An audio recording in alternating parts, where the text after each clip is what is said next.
Hello, everyone, and welcome to the Housekeepers Podcast. We're still working out the kinks here. We're still working out the kinks. It is 8 a.m. in the eastern side of Australia right now. Is that accurate? That is 100% spot on. Well, it would have been a lot better had I realized, this is not my first international show. I should have done the math for you. I apologize, but happy to have you on now. Oh, thank you. It's great to be with you.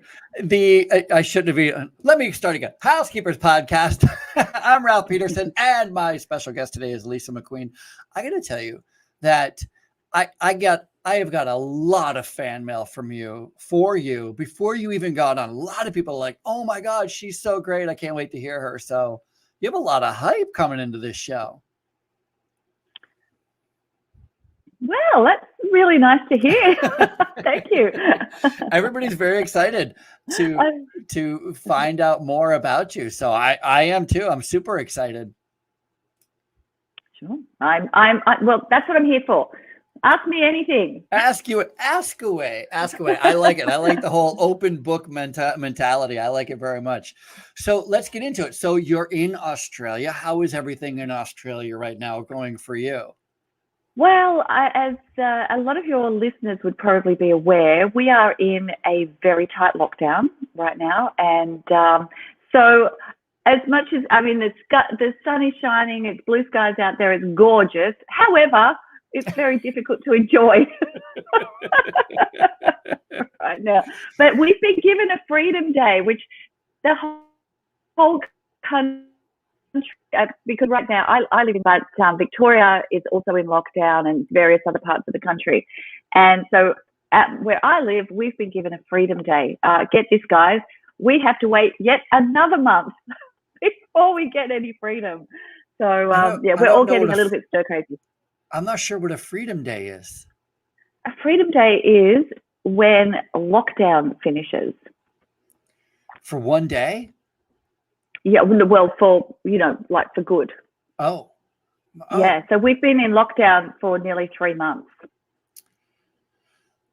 Yeah, so let's talk how the heck business works in this environment. That's probably this is probably a really good place to start, because when the lockdown started, and maybe I should just give your listeners a little bit of background about my business.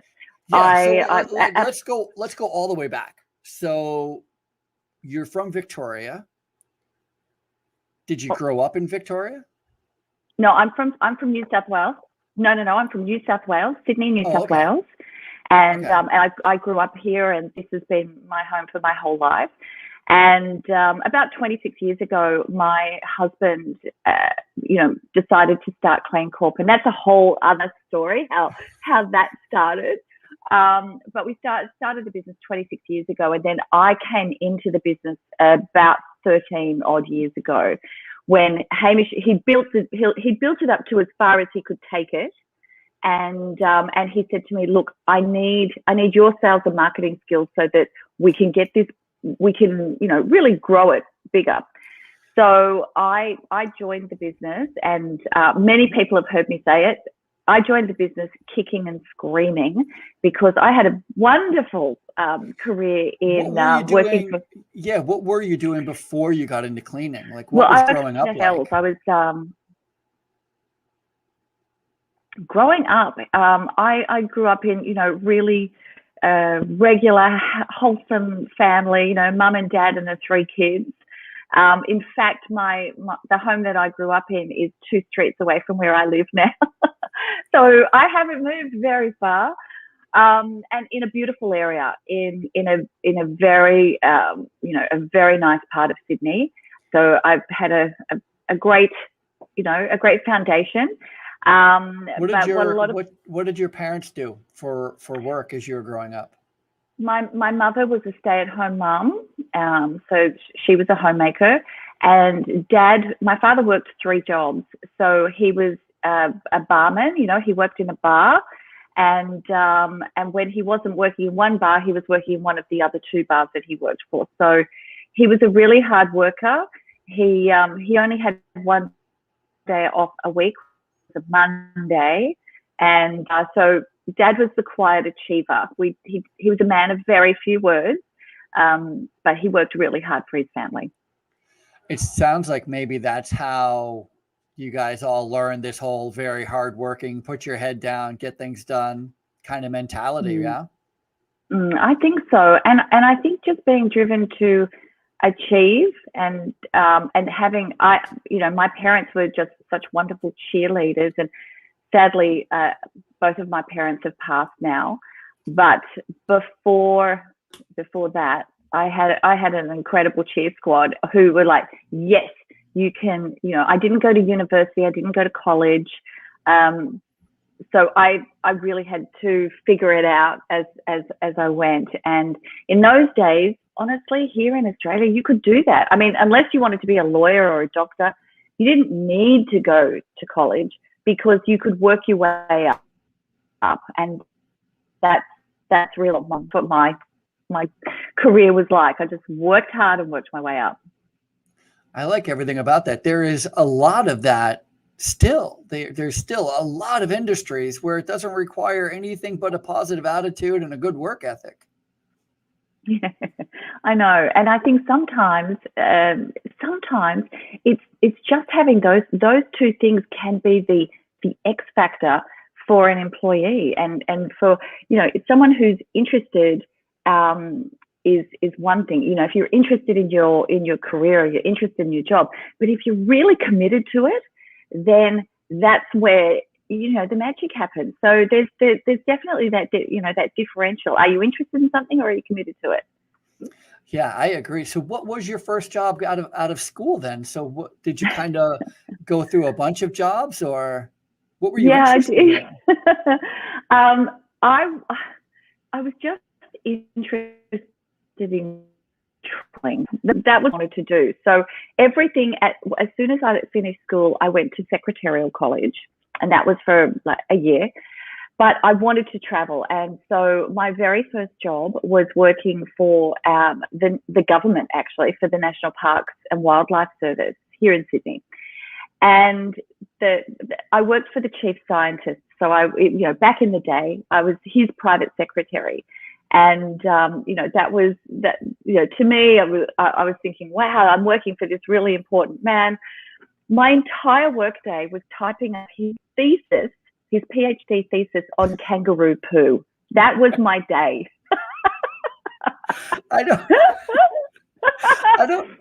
know what kangaroo poo is. Tell me that's a computer or a program or something. No, it's actually what it sounds like. Oh, no. I know. That was my day. That was my life. I'd be in this, typing away on an old typewriter. This is I'm showing my age here, even before computers, typing on a typewriter, this thesis on kangaroo poo. Anyway, needless to say, I did not stay in that job for very long. I finished it. I got the thesis finished for him. And by that stage, I'd saved enough money to go on my first trip to Europe, and so that ignited that passion in me for really traveling and moving around. And when I came back from that trip, I thought, gosh, I can go back into the government job, because it was still open and available, being the government. But it wasn't my vibe. That was that. I mean, kangaroo poo, clearly not, but also the government. Bundy in, Bundy out type of work ethic it just wasn't my vibe. So I applied for 3 jobs, and one of them was with a TV station here as a junior producer. One was with a bank as a bank teller. It blows my mind I even thought this way back then. And the third one was with a company very close to where I live, which was in travel. And so I went for all 3 jobs. I got all 3 jobs. So then I had to decide which one. I gave up on the bank. I thought, no, that's not going to be me. So the travel was the one that I chose. And that was a really fortuitous decision, because from that, that really launched my sales and marketing career in the travel industry. And I went on to to work for Shangri-La and Hyatt and Sheraton. And, I had some really beautiful jobs working in very, very beautiful places. And it was around about that time that Hamish said, bring those skills into Cleancorp, please. And let's what we. Was it one of those jobs where I have a friend, I remember when I was a kid, I had a family friend who worked as a travel agent, and part of their job was they got to actually go on the trips they were selling so that they had some kind of inside knowledge. So was that part of? Yeah. Oh, very much so. Very much so. In fact, the company that I worked for specialized in holidays in Europe. And at that time, they were called fly drive holidays. So you'd fly to Europe, you'd pick up a brand new car, and you travel around for 3 months or 6 months. Holy moly, long time. That's a vacation. Yeah, a long time. I mean, that's how Australians like to vacation, especially back then. So it was a really burgeoning in part of the travel industry. And yes, we did. We got to go on these trips, which were just amazing. And at this age, like, just to put in context on this, I was 19. So at this point, I was 19 years old. I'd been working for the travel company, for about 5 months. And my boss comes and says to me, I'd like to have a word with you. And I'm thinking, oh gosh, what have I done? And he says to me, Lisa, we're opening an office in Paris, and I'd like you to go there and run it. So I was the ripe old age of 19 with very little life experience, and 3 weeks later I was off to Paris, and I was there I stayed there for 5 months getting everything set up, and it was a brilliant experience, especially for someone like me who just loves all things French. I speak French, and so it was perfect. It sounds perfect. I had a woman who works in the cleaning industry. She's currently in France, in southern France, but she's from Florence, Italy. And she talks about growing up around, what she called, it was like an outdoor museum.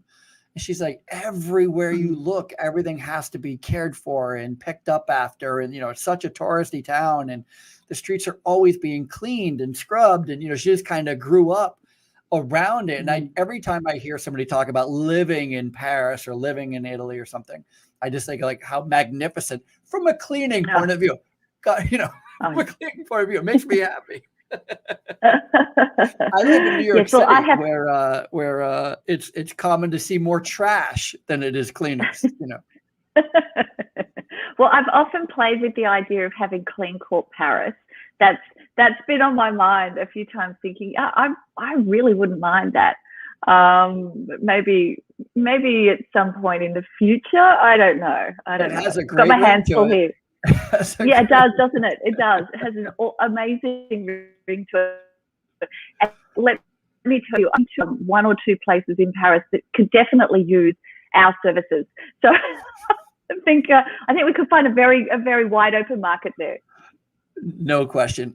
There and everywhere. Thank God for our industry. It is one of those industries where you could literally move to paradise, and there is a need for cleaners. Thank God.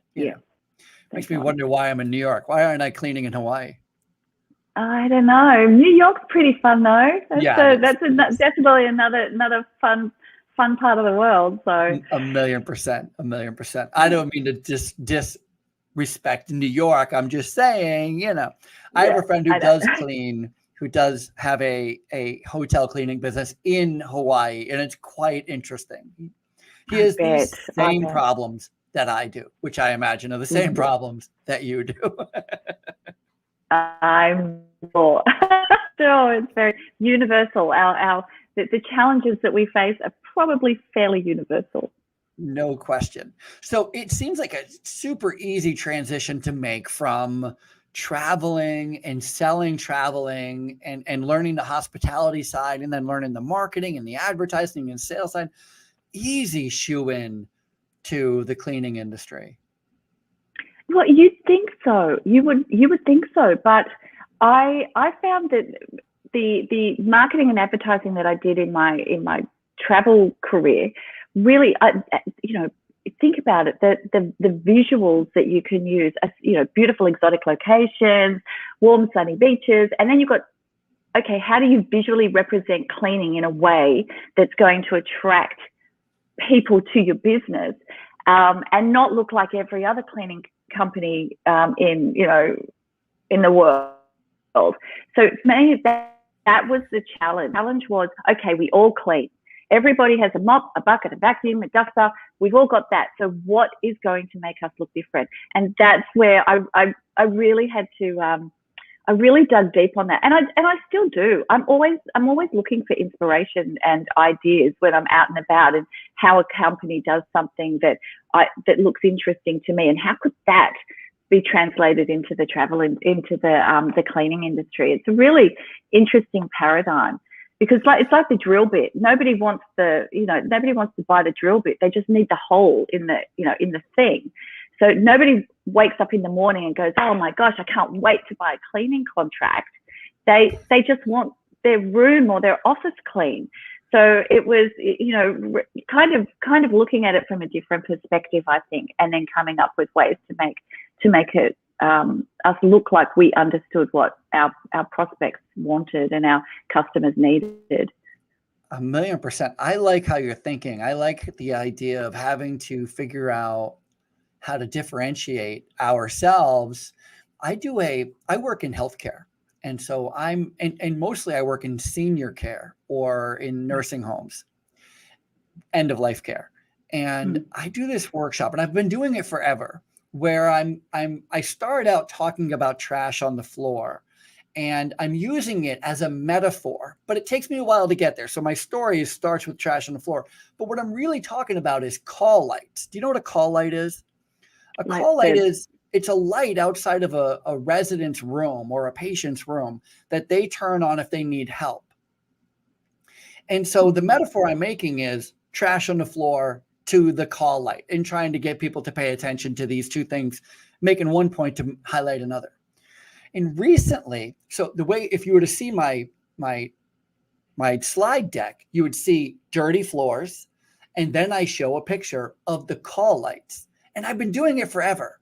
And it just dawned on me recently that I should not be showing them a picture of the call light, because call lights don't represent really anything. What I should be showing them is a picture of the patient inside the room, right? Like, it's to your point, like kind of what you're saying. I was like, oh, if I think of the end in sight, instead of showing them the end, instead of how I get there, showing the smiling employees, smiling customers. Right. That's right. It's about the solution. I mean, the customer knows that to some extent they know what the problem is. They want to see what your solution for that problem is, and how you represent that to them, and how what your process is, and how that process is different and worth more than somebody who just showed up with the backpack vacuum on there and is ready to rock and roll. It's light and dark in so many ways, and that really is the key, because sometimes as business owners, and I have totally been guilty of this, I'm just looking at it from my perspective, but I need, the point of view actually needs to be turned around, and it needs to be viewed from the perspective of the person who's going to be experiencing that service, and what that is going to make them feel. And even in the cleaning industry, in any industry, if you were in the the insurance industry, and in any industry, this is the key: how your clients feel about what you do when you provide your services. So I just want to step back for a quick minute. When you were saying, and I think it's even part of your bio, that when your husband asked you to come into the business, you absolutely didn't want to. What were your feelings? What were your thoughts about the cleaning business before you got into it? And how have they changed? That's such a great question. My feelings beforehand were, at the time, we had 3 very young daughters, and my thought was, right now, I'm the primary breadwinner. I mean, I earn the big bucks. Hamish is working his, backside off, building the business, but we live really more or less on what I'm bringing in. So my feeling, when I say kicking and screaming, and I really don't go into this very often, but you asked me the question so pointedly, my feeling was, to a very large extent, fear, because all of a sudden, instead of having, my very, very dependable income, my salary, we were going to really put all of our eggs into the one basket, the Cleancorp basket, and hope for the best. So that was part of it. And the other was, how am I going to sell something that nobody wants to buy? Because like I said, nobody really wakes up in the morning invigorated with the thought of buying, cleaning services. So that there was those 2 things. But then after about 3 or 4 weeks, when I started to get into my group and I really started to think about it, I was consumed with how can I make this business what I think it can be. And Hamish, my husband Hamish, would tell you, like, night after night, week after week, month after month, I was reading books. I was like a sponge for information. I couldn't read enough. I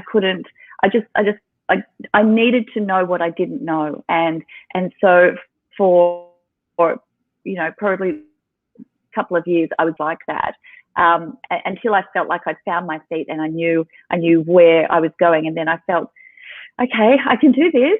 And the results were speaking for themselves. So we went from, a $700,000 a year business when Hamish was running it and working really hard, and he did everything in the business. He cleaned, he did the accounts, he did the sales and the marketing himself. So we went from that 700,000 turnover in the first 13 years it took us, to I started, and just a touch over 2 years later, we were turning over 3.2 million. Now we're an 8-figure business, and we're all over Australia and New Zealand. So it's, like having that, I think, that absolute driving force of determination in making sure that our family was going to be okay and we were going to earn enough money, and all that really, it really fired up my jets, and it fired up his jets as well, because and we work so well together. So it was like dynamite. I like, and I want to just believe it was just grit and determination, and you just found your happy spot and decided you're going to do it. But I'm sure there was more strategy involved. So like how, so yes. What, if you could go back to when you first started and you looked at, I imagine you kind of just looked at what he's doing and you looked at what was out there. What was your game plan? How did you expect to grow this? Yeah.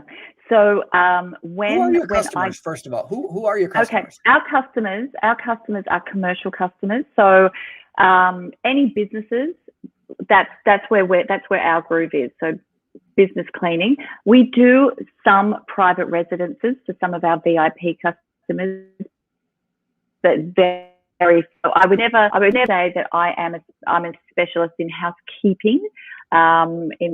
Definitely not. The commercial janitorial side that's where we're at. Do you do any healthcare at all? We do a lot. We do a lot of healthcare. We do a lot of aged care. We do a lot of disability in that area as well. Do you do any restaurants? Any kitchen cleaning? Yes, many restaurants, many kitchens. All over the place. Essentially any service, yes. Any business any business that feels right for us is pretty much in our wheelhouse. There's a couple of exceptions. So one, for example, Australia, a very mineral rich country. We have a lot of mines. We don't clean mines, but we clean for mining companies. Got it. So, you know, their swanky offices, yes, we clean those. But guys themselves, no, we don't. We're very, you know, we've made that decision years ago. But yeah, so that's our customer base. And we do a lot of retail as well, a lot of retail. So in terms of strategy, you're right. I mean, obviously, you know, my optimistic attitude was not going to get us where we needed to go to. It did. When I joined Cleancorp, I could see straight away that there were things that there wasn't really any system or process in place. Everything was an emergency in that moment. Everything had to be done that moment, and that was a problem because at that moment there was Hamish, there was myself, and so I just started to see patterns and things that Hamish would need on a regular basis, or things that I was beginning to need on a regular basis, and I figured out little systems. So, okay, if this happens, then this is what we do. If that happens, then that is what we do. And that lasted for a few months, but then I just thought, this is craziness. And so I started to work with a business coach, and at the time, and this was, you know, part of my search for knowledge. She was based in Michigan, beautiful. Her name's Debbie, and I worked with her every week. And she taught on one of our sessions. She mentioned about automation, and I didn't even know what she was talking about. What is business automation? I had no idea. And so she said, "Oh, look, I could be." And the reason we talked about it was because her emails and messaging to me were just so on point, and so on time all the time. I thought, how does this woman do it? I knew she was busy with a lot of clients, so I asked her, and she told me about she was using a called Infusionsoft. It's called Keep, but at the time it was Infusionsoft. So the very next day I started to look into it, and I signed up, and I believe we were the first Australian company to sign up to Infusionsoft, and that was back in 2008. And you know, so from then on, I just started to, anything I saw that I could do, that I could automate, I automated it through Infusionsoft, and that went for internal processes and also for external sales and marketing processes. So that was really the lever, or the, you know, that was what allowed us to grow that fast, because I didn't have to do everything manually anymore. I had this safety net of automation that I built that was helping me achieve the same thing in a realistic and, you know, humanistic, if you like, way. So that was one of the key things. And the second one was having a really good website. Yeah, I like both of those ideas, but did you start knocking on doors? Did you start cold calling? What was your marketing strategy to get more actual clients? Yeah, at that time, so we did not have a website at that time. So my very first job was to get something built, which we did, and then start driving traffic to it. And this was, I mean, look, this was way back. This was back in 2008. We got Infusionsoft. I think it was July or August. By December 2008, we were running ads to our website. And we were also doing all the old-fashioned sort of marketing. We were sending out leaflets. We were doing, door knocks on, clients who were in the same building. We were doing all that old-fashioned stuff. But what was working was this online stuff. And every day leads would just be coming in, and I'd be sending out to quote. And that, as simple as that sounds, that is exactly what happened. We had the benefit, though, because nobody else was really doing that in our space.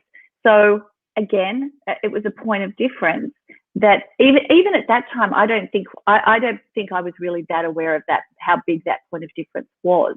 But it certainly kept the cash register ringing over, and we really built the business because of it, because we had so many leads that, and Hamish is so good at what he does, that we were making sales and growing every month. That is really, really interesting. And I really, and it just goes to show one of our biggest challenges, and I am in any business, I'll speak for the cleaning business anyway, but it's obscurity. It's people not knowing. So the more we can do and the easier we can make it so that we are continually getting our name out there, our services out there in front of people, the more your opportunity people are going to be. I know I just interviewed a woman Absolutely. who has two billboards, one on each end of her town. So the first billboard you see coming in is her house cleaning company, and the last billboard you see leaving the town is her cleaning company. And it's a small town. She says she pays something like $1,700 for the year or something, like something Wow. like really ridiculously low. And it brings in a ton of revenue because she is able to do what nobody else in her town is able to do. Because I think there really is only a handful of billboard signs in her, and that's why the internet is so amazing and so useful to those of us, in business. You can advertise, you can target, you can market, you can direct. It's way more effective than the traditional. Measurable. Yeah. And so measurable. That's the thing. You can actually see in real terms how many people looked at it, how many people took action, how many sales did you get, so that you minimize that wastage of money along the way. And I mean, I've wasted a ton. I don't want anyone to think that I have not wasted a ton of money in doing different things. But it's, I guess for us, marketing in a magazine, it just doesn't work. Marketing in the newspaper for us, it just doesn't work. So we've learned that the hard way. Yeah, it's always amazing when you start thinking about your customer. Put yourself in your customer's footprint. Like, when do they find out they need a new cleaner? They're usually at work, and which means they're sitting at a desk. They have their phone, they have their computer.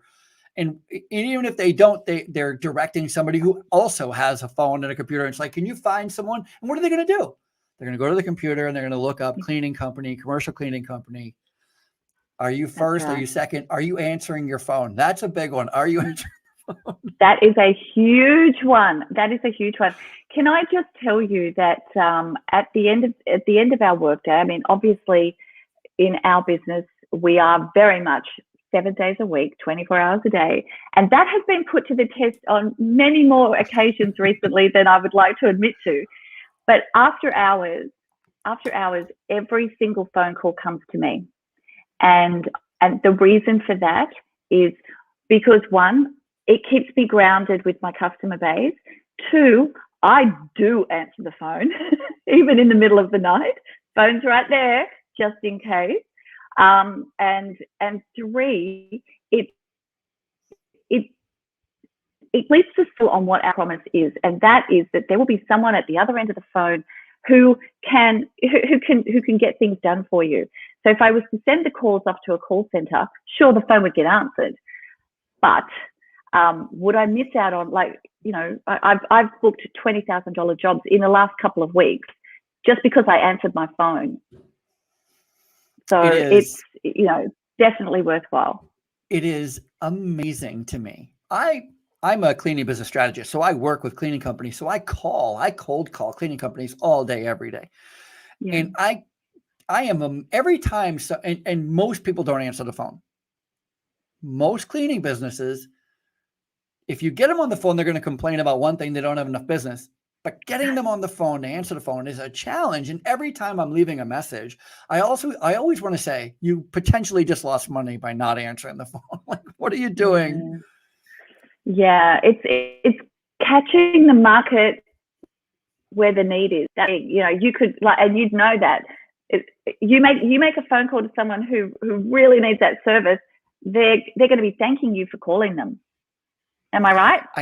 1,000,000%. I have a friend who he has a great story where he started a cleaning company. He didn't have anything else to do. He was trying to figure out what to do. And a friend who was a lawyer let him clean his office.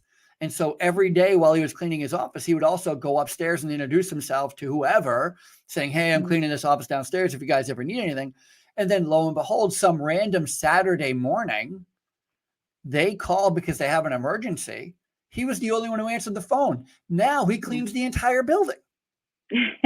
I mean, there you go. You don't have to hear that story too many times where you go, oh, that thing, it's more than just for TikTok. I should be answering it, right? Absolutely. Right. Absolutely. It just makes all the difference. And I do imagine how frustrating it is for a prospect if they've got the need, they've gone onto the internet, they've decided out of all of those probably tens of thousands of cleaners, they've decided to call your business, and then they call and you nothing. They're not going to give you a second chance. That's your first, that's the first opportunity you have to impress them. And sadly, I know, honestly, I do the same thing. If I'm looking for something in my life that I need and that happens, I won't be calling them back. And yet, ultimately, if I'm looking for something and then I have a great experience, I really do try and let them know why I had a great experience, so that they know that their marketing's on point, or I was attracted to work with your business because of these reasons. I think it's really important for people to know that, because maybe they just stumbled on it by accident, maybe they didn't. So I love that. I love that you're so into business at this moment that you can see it in everything, and you see the good and the bad. And when you see the good, you see the working, you so bad want to go, hey, that was a brilliant idea. You totally grabbed my attention. I love that. I think that's so great. So great. I'll give you an example, one that's just happened. I was looking for a new dentist. My dentist moved out of the area, so I was looking for a new dentist. And I saw this photo of this dental team standing in front of a garage door. And I thought, that made me stop. That made me stop. Why did that make me stop? And so I'm trying to figure out, why was that interesting to me? And I've now gone to that dentist and spent quite a bit of money. And I said to him, the owner of the business, I said, why did you pick the garage door?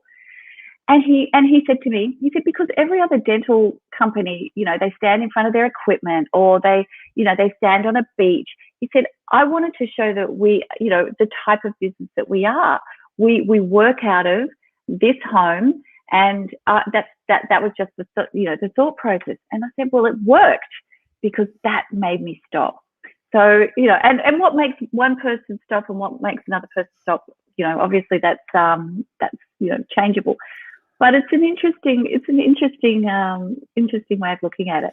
Yeah. Once again, I mean, it's how we started even just our conversation today, was talking about how to differentiate yourself and how to stand out when there are so many dentists.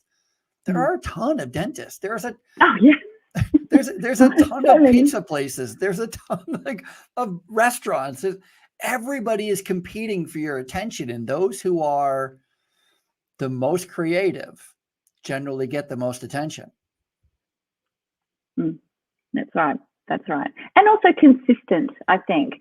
If you put one ad on Google, if you said, okay, for this 1 week of the year, I'm going to put an ad up. Look, chances are reasonable that you will get a customer out of that. But if I'm so guilty of what you're saying. I'm so guilty of this. Everyone is. But if you look at it as it's just part of your strategy. Part of my strategy is, I'm going to put $1 into this thing, and I'm going to expect to get $3 out of it. How does that work? Or $5 out of it? Like, that's the exchange. And that's how looking at the your marketing spend. If you do it once, you might get a customer. How much did that cost to attain? Whereas if you're doing it on the regular, then you're going to be seeing like more regular results, and then you can budget and forecast on a more regular basis. I mean, it's one of those, it's a luxury of growth, I think, being able to do that too. It definitely is a luxury of growth. And there are other methods that you can use that are lower cost, but more time, they'll take a bit more time, such as LinkedIn, for example. LinkedIn cost me nothing. Well, actually, I've got the premium account, so it does cost me a little bit. But, but my point is, I don't advertise on LinkedIn, but I'm there. And I know that's how you and I came to get to know each other, was because of LinkedIn. I'm there as well. Yeah, I know you're very much there. You're very, I see your posts, I see your stuff very, front and center, and you're making that platform one of your platforms. Really, it's that's what, anybody who's listening to this podcast today, whether or not you are in the residential cleaning space, or if you are in the commercial cleaning space like I am, you should be looking at what's your platform. Where are your customers? Where are the customers that you want the most? Where are they, and how can you get to them? Now, for me, LinkedIn makes really good sense, and it does for you as well, Ralph, because you want to work with business owners. Where are the business owners? Where are they wanting to do business? LinkedIn. Right. I want to work with business owners and decision makers as well. Where are they? They're on LinkedIn. So every now and again, I will branch out and I'll do a little something on Facebook or maybe Instagram, but that costs me money. LinkedIn costs me nothing, and it allows me to build a platform to the industry, but also that voice, it resonates with other people out there, and that's the exact same strategy you're using right now, Ralph. Your voice is going out there, and that's your attraction strategy. So it's a powerful thing, and I think a lot of people underestimate what they can do, and what they can do for free just using social media to do it. Agreed. Do you know who Gary Vaynerchuk is? Oh gosh, yes. Okay, great. So he has this strategy which I follow to a T, and he talks about spending $1.80 on one platform. I do it on LinkedIn, as you know. So $1.80 every day, 7 days a week. I spend $1.80 on LinkedIn, and this is what it means. It means I engage with 90 posts, 90 other people who are posting, and I give my 2 cents. Meaning, they post something, I will share it. I will comment on it. I will be engaged, give my 2 cents to 90 a day. That's how much money I spend on LinkedIn, other than the premium account. I spend 180 cents a day, 2 cents at a time. Yeah, I love that. I absolutely love that. And that's I mean, Gary Vaynerchuk, the man is a legend. Yeah, no question. In every way, no question about it. And isn't that an elegant idea?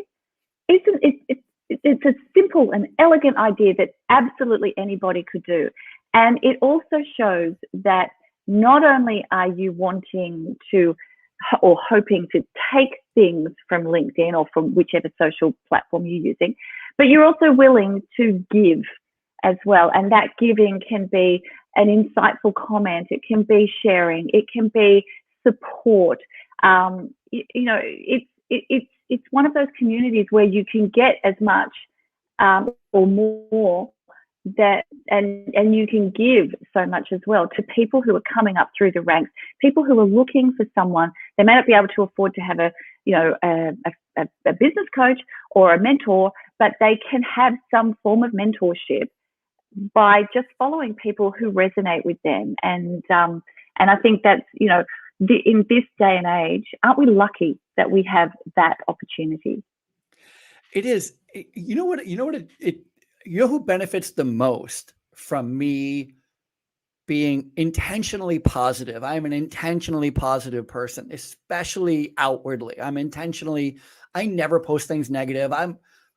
I will admit that I'm way more on the side of management and ownership than I am an employee, but everybody has to pick a side. That's my side. But I'm the one who benefits the most. it makes me feel good. Yeah. Right? Like it's fulfilling me to share people's posts, to engage with people, to cheer people on, to, people are posting. I'm in love with floor care. So if you show me a shiny floor, you've got me hook, line, and sinker.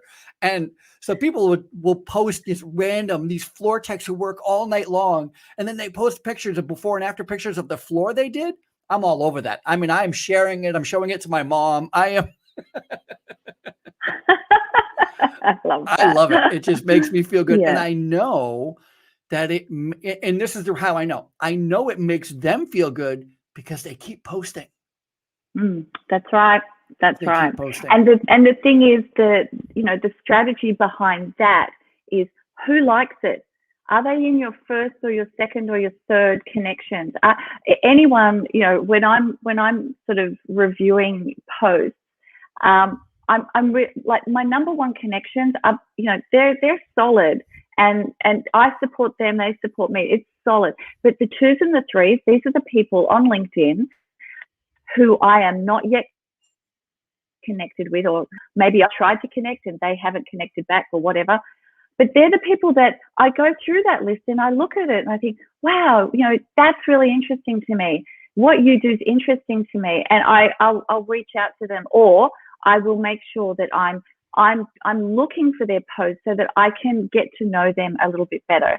And that's the way, from a strategy perspective, it's great to build up your connections, but you want to build up your connections on LinkedIn with people who are kind of going to either become a customer at some point, someone who will be interested in using your services, or someone that you feel is a thought leader, like yourself, Ralph, someone who has a really good grasp of what they're doing and that you can learn from. Yeah. So 100%. there's so much value there. And, every now and again I'll come across, obviously there's, the haters are going to hate, but who cares? I just think, well, it's like whatever you think is really maybe what you think in that moment, but not necessarily what I believe. So it's it's an very, very interesting environment to work in. I know a lot of people who think that you can post too much on social media, and I'm not one of those people. I think you can. I think there are so many people on at different times. Sure, there are people who are living on it all day and going to see every one of my posts and maybe be annoyed by me, maybe, perhaps. But generally speaking, I mean, there's millions and millions of people, and I'm just trying to get a hold of a few of them, just a couple. Yeah, exactly. And I think that speaks to the fact that when you are posting, you're posting something of quality, and that some thoughts gone into it, maybe research has been to it, or maybe it's like a PSA. You feel like you need to get this information out. Yeah. Rather than, because I guess if you're not adding value, you're just taking up space. And if your connections are people that you're hoping to turn into customers at some point, being able to add value to their lives, wherever that may fall, it means that they look at you as the go-to guy and they go, Ralph, I know that what I need to know, he already knows it. Or Lisa, I know that she's been on this path before. She's done this. I'm going to reach out to her. And I get so many messages from people just saying, hey, I'm at this point in my business. I can either take the road to the left or the road to the right. What would you do? And I don't know. Those sort of posts, those sort of DMs that I get, I will very often, give quite an in-depth. Because at the time when I was back where they are, there weren't as many people around to help. The travel industry in Australia was like, oh, we can't talk to you because you perhaps are a competitor. I have busted that model here. I'm sending the messages. That's so funny you said that. One of my first writing jobs was writing for a radio station called 𝐰𝐚𝐭 Broadcasting. And on the air, I did something I didn't know I wasn't supposed to do. I mentioned another radio station. Like, I mean, they were legitimately upset. Like, don't ever name the competition. I was like, how you think we're competing with the sports channel when we're a music channel? I don't know, but okay. All right. So we can't mention, nobody knows radio exists except through like, silly. It is silly. And I think, look, in the 21st century, have we moved past that yet? I hope so, because the other thing that I think that is really important in this industry is to have a great team, having a great team around you. And so I want my competitors' staff to see me. I want them to experience what we're like out in the world, and for them, out in the world means out on social media, because when I want to make a strategic recruitment move, they're the ones that are circling. They're the ones that I only want the A team. I only want the A team. So I'm looking at them. I'm watching them just as much as they're watching me. So, and us. So a lot of people in the cleaning industry, whether it be residential or commercial, say to me, oh, we can't get any good staff. Well, guess what? Maybe you don't look enticing enough. Maybe you don't look cool and fun to work for. And anyone, I would challenge anyone on this podcast, go and look at the Cleancorp LinkedIn page. Just do a little scroll, or mine, and you'll see that we're very, very intentional about sharing stuff that goes on, and the fun stuff, what we do, how we do it. So much so that we are currently being parodied by our biggest competitor, and it kills us. It kills us. Because what we're doing is, and again, this is all differentiation. That's the key to it. Differentiate your marketing, but also differentiate your culture, so that the people who are experienced in the industry will be attracted to want to work for you. So it's honestly, there's just so many great things that you can do by just being you. You know what's fun about what you just said is it is so smart, and so many people won't do it. I'm going to say it. I'm going to specifically say what you do, but people will just shy away from it. And that is, you recruit people who work for other people currently. And it's the smartest move to do. If you need a manager, if you need a cleaning manager, housekeeping manager, it's easier and better to call your competitors and say, hey, can I have the housekeeping department? And then here's the big question. Are you happy? How are they treating you over there? Because I had this great opportunity over here. I've heard a lot about you, and I would love to just sit down and talk with you for coffee if you have time. I have recruited so many managers that way. I used to do it the other way, where I would try to make you into a manager. Holy heck, is that a challenge? Well, easier.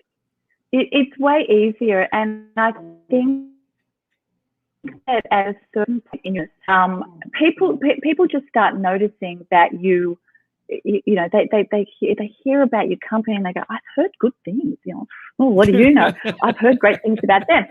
And that's what you want, because if people are seeing that there's a constant change of, the management team, the leadership team, that naturally you're going to shy away from that.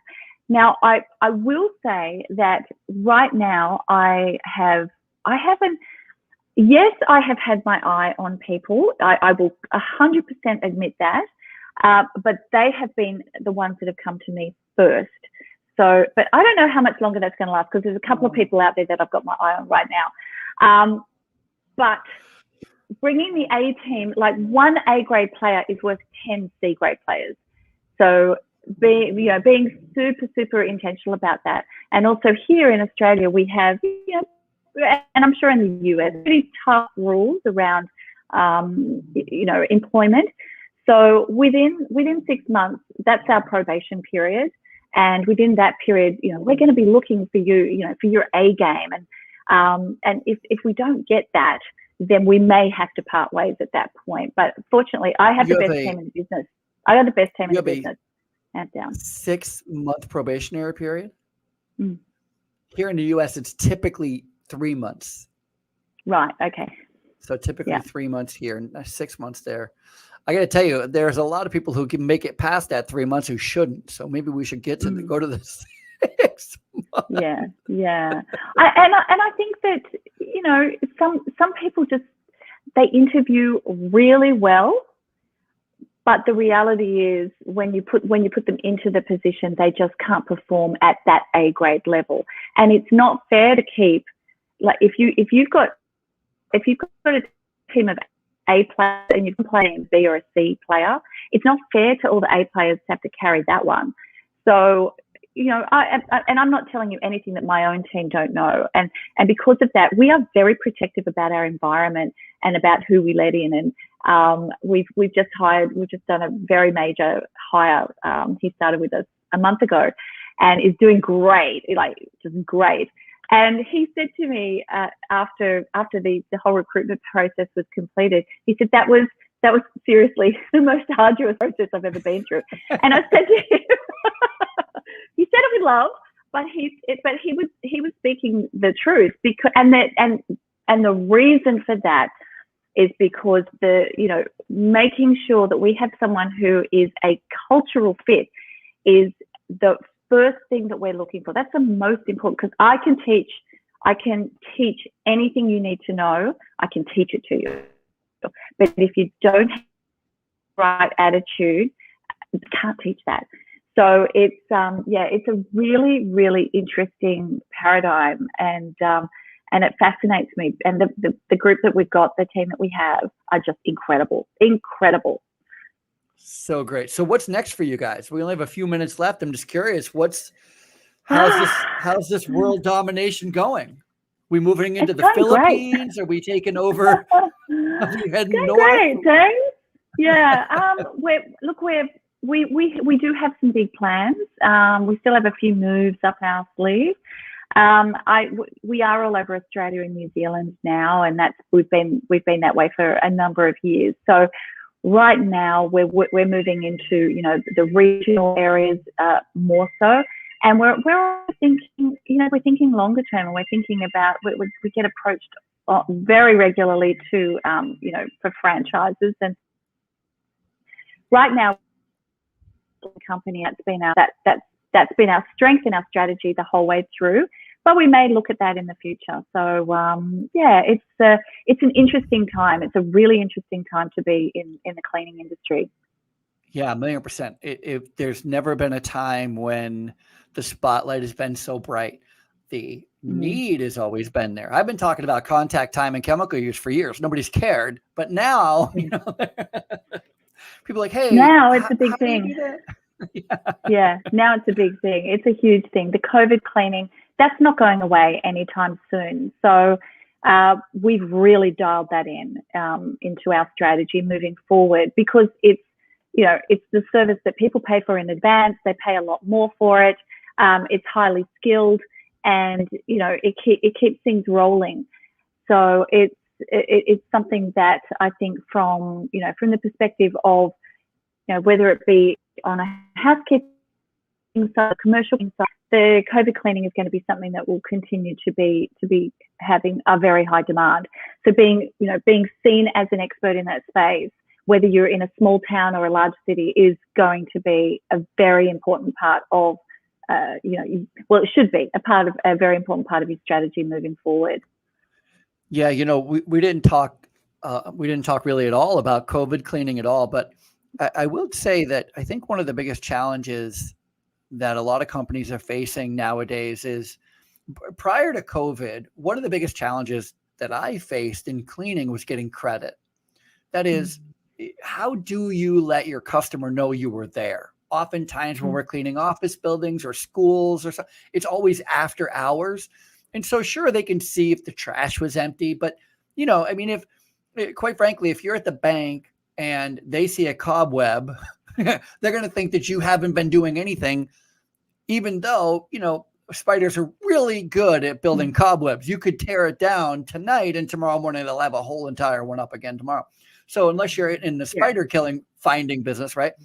But so you're always trying to find a way to prove that you were there and you did what you're supposed to be doing to your customer. Now, what our customers are being wrestled with or being challenged with is how do they prove to their customers that they have a cleaning company that is sanitizing, is disinfecting, right? So it's that next level. Now we have to think, how do we help our customers give social proofing to their customers?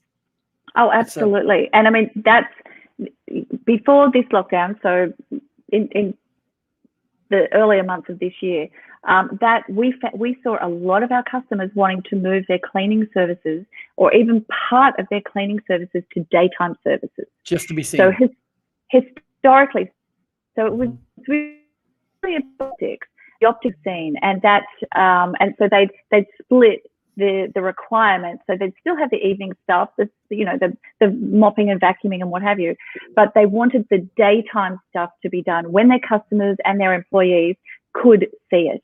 And so I think that will also continue, because right now it's, to have your customers and your staff feeling safe and secure is really of paramount importance to business. And it's going to be something that will continue to be there while we are all going through this pandemic. So I think prepping for that, making sure that you've got staff on hand who can segue into a daytime, from the evening into a daytime is important. And then those staff, again, your staff are your best PR tool. So having staff on site, we've got, I'm thinking of one client in particular right now, who is a huge company here in Australia. And we, in the past we had, big team doing their offices every night. Now we've split the team, but we've split the team in such a way that our most personable and likable, and I say that, I know it sounds terrible, they're all personable and likable, but the people that we felt the customer would be able to interact with the best, they were the ones that we pushed into, okay, you can do the daytime cleaning. And it's worked beautifully. It anchors the customer so tightly with the company because they love the employee. Mm-hmm. Whereas we never had that opportunity to do that before because everything was after hours. So it's really enabling us as a business and also as an industry to really humanize that interaction between customers, cleaners, and company in a way that has never really, I don't think, ever been done before. Yeah, so I completely agree. I think it's, not everybody's an extrovert, right? Not everybody wants to communicate. A lot of cleaners that I know don't want to be bothered with anybody. They don't. It's the reason they clean at night. They don't want to deal with anybody, Yes. Yeah, so finding the strengths is really, really That's smart. right. Well, thank you so much for coming on the show and engaging with me and having this little strategy session with me. I enjoy talking shop so much. It just makes my heart sing. So I just love the idea, how business sense you are, how smart and creative you are, how hardworking you seem to be. It's really, really great. Oh, thank you, Ralph. And thanks so much for having me on. I've had fun. This hour's flown by. Flown by. How do people get a hold of you? How do people find you? Well, you can find me. LinkedIn is a great place to find me. You can see my name there, Lisa. So go and have a look. Go and check out the Cleancorp LinkedIn page, and you'll see some of the strategy that we use. But send me a message, connect with me on LinkedIn, or email me, lisa@cleancorp.com. 𝐭𝐡𝐚𝐭.com is the website. And I'll have all of the links to your social media as well as your website in the show notes. So if anybody wants to reach out, I will make it as easy as possible for them to do so. Otherwise, that's it for us here at the Housekeepers Podcast. Thank you so much for tuning in and watching and engaging with us. And if you enjoyed today's show, please make sure that you engage with Lisa. Please make sure that you're liking the show, sharing the show, subscribing to the show, writing reviews.